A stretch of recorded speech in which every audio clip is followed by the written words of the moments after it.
আগামী 10 September Trump এবং কমলার প্রথম প্রেসিডেন্সিয়াল ডিবেট হতে চলেছে। তার আগে জনমত সমীক্ষার এই ফল ডেমোক্রেটিক পার্টির সমর্থকদের আরও উৎসাহিত করবে বলে মনে হচ্ছে। জনপ্রিয়তা বিচারে রিপাবলিকান পার্টির প্রার্থী ডোনাল্ড ট্রাম্পকে আরও পিছনে ফেলে দিতে ডেমোক্রেটিক কমলা হ্যারিস।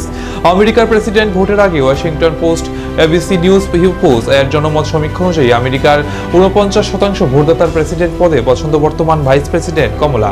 অন্যদিকে ট্রাম্পের প্রতি 45% ভোটার সমর্থন জানিয়েছে। আগামী 10 সেপ্টেম্বর ট্রাম্প এবং কমলার প্রথম প্রেসিডেন্টিয়াল ডিবেট হতে চলেছে। তার আগে জনমত সমীক্ষার এই ফল ডেমোক্রেটিক পার্টির সমর্থকদের আরও উৎসাহিত করবে বলে মনে করা হচ্ছে। ভারতীয় বংশোদ্ভূত ডেমোক্রেট নেত্রী কমলা আমেরিকার ইতিহাসে প্রথম মহিলা ভাইস প্রেসিডেন্ট হয়ে ইতিহাসে নাম লিখছেন। আগামী 5 নভেম্বর নির্বাচনে জয়ী হলে প্রথম মহিলা প্রেসিডেন্ট হওয়ার নজির তৈরি করবেন তিনি।